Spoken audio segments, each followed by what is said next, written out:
America पर अभी अभी हुआ हमला, नाटो ने दी कड़ी चेतावनी, औकात में आए ट्रंप। भारत रूस का बड़ा एक्शन। क्या अमेरिका ने भारत के सामने टेक दिए घुटने? क्या ट्रंप का खेल हुआ खत्म?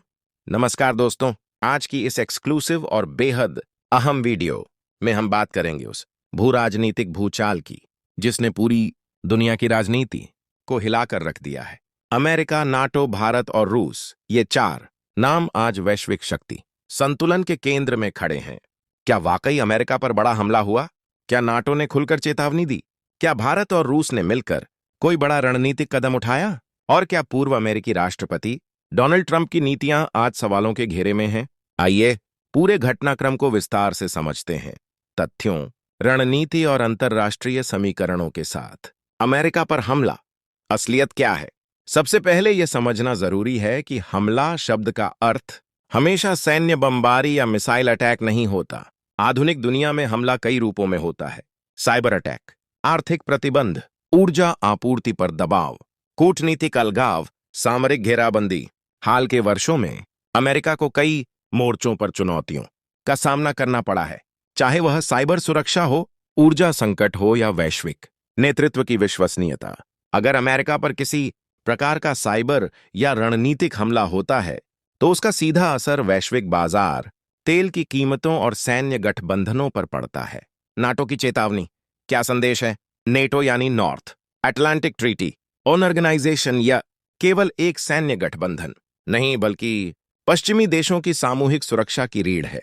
यदि नाटो किसी भी देश को चेतावनी देता है तो उसका मतलब है कि स्थिति गंभीर है। नाटो का सिद्धांत है एक पर हमला, सब पर हमला। अगर अमेरिका को खतरा महसूस होता है तो नाटो के सदस्य देश सक्रिय हो सकते हैं। लेकिन सवाल यह है, क्या आज की दुनिया में नाटो पहले जितना प्रभावशाली है? यूरोप के कई देश अब अपनी स्वतंत्र विदेश नीति की ओर बढ़ रहे हैं। ऊर्जा संकट, रूस यूक्रेन युद्ध और आर्थिक दबाव ने यूरोप को सोचने पर मजबूर किया है। भारत रूस का समीकरण, बड़ा एक्शन क्या हो सकता है? अब बात करते हैं भारत और रूस की। इंडिया और रशिया के संबंध दशकों पुराने हैं। रक्षा, ऊर्जा, परमाणु तकनीक और कूटनीति, हर क्षेत्र में दोनों देशों का सहयोग रहा है। अगर भारत और रूस मिलकर कोई बड़ा कदम उठाते हैं तो वह हो सकता है ऊर्जा समझौता, स्थानीय मुद्रा में व्यापार, रक्षा तकनीक साझा करना, संयुक्त सैन्य अभ्यास, बहुपक्षीय मंचों पर सामूहिक रणनीति। भारत की नीति हमेशा से रणनीतिक स्वायत्तता की रही है। भारत किसी एक गुट का हिस्सा बनकर नहीं, बल्कि संतुलन बनाकर आगे बढ़ता है। अगर भारत रूस से सस्ता तेल खरीदता है तो वह अपने राष्ट्रीय हित में निर्णय लेता है। अगर भारत अमेरिका के साथ टेक्नोलॉजी और रक्षा सहयोग बढ़ाता है तो वह भी राष्ट्रीय हित में है। क्या अमेरिका ने भारत के सामने घुटने टेक दिए?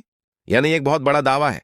किसी भी वैश्विक शक्ति के घुटने टेकने का मतलब होता है नीति में बदलाव, दबाव में आकर समझौता, प्रतिबंध हटाना, व्यापार नियमों में डील।